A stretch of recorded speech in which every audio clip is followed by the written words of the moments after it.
আমরা আবারও আরেকটা জাল থেকে মাছ ছাড়াতে চলে আসলাম। ইনশাল্লাহ দেখা যাক কি হয়। প্রথমেই একই জায়গায় 3-4টা বেঁধেছে।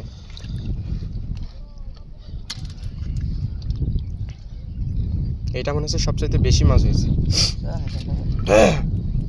ওই যে সামনে সামনে দেখা যাচ্ছে আরো 2টা এক জায়গায়।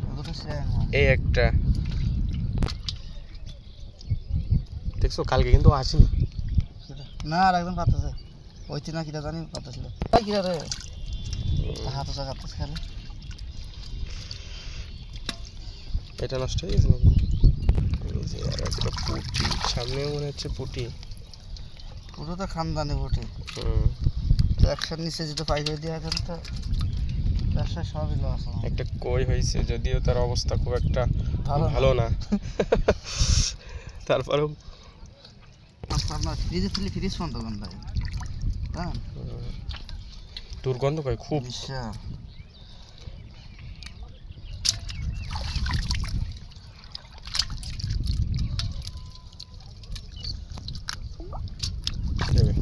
পাওয়া গেছে একটা। এটা জ্যান্ত। ও আরেকটা ডাকতেছে। জ্যান্ত ডাকতেছে কাছাবে আইছি। এই শিং মাছগুলো সারানোর সময় খুবই সাবধানতা অবলম্বন করা লাগে। একটু থেকে একটু 19-20 হইলেই গাইতে দেবে, শিং ফোটাই দেবে। আমার ভাই সজীব কাল পরশু 2 দিনই তার ফোটাই দিয়েছে, 2 দিনই শিং ফোটাই দিয়েছে, কিছু করার নেই। আর শিং ফোটাই দেওয়ার পরে যে কী যে যন্ত্রণা, আসলে এটা বলে বোঝানোর মতো নয়। এই যে এক জায়গায় কয়টা, 3টা, 2টা পুঁটি, একটা শিং।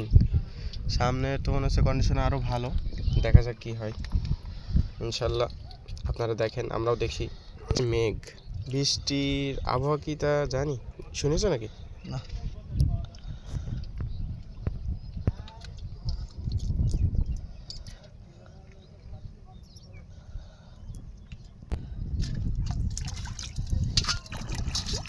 অনেক মাছ হয়েছে দেখেন।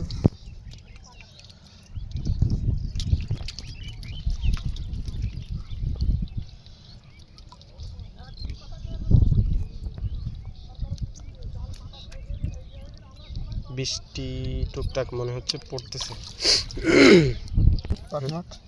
নিয়ে যাবে এদিক দিয়ে, ওই পাটটাই ধরছে, এটা নিয়ে যেতে হবে। বৃষ্টি পড়ছে। কাগজ নিয়ে আসেন না, তাহলে মোবাইল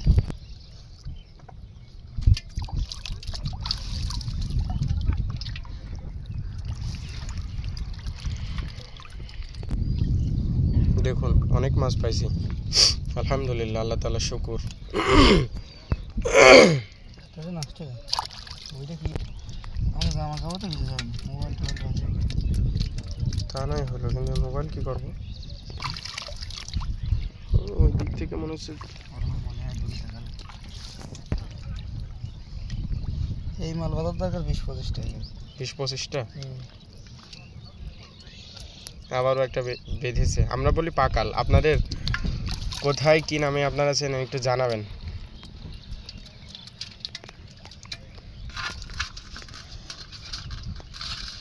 বাবারে বাবা কি জানান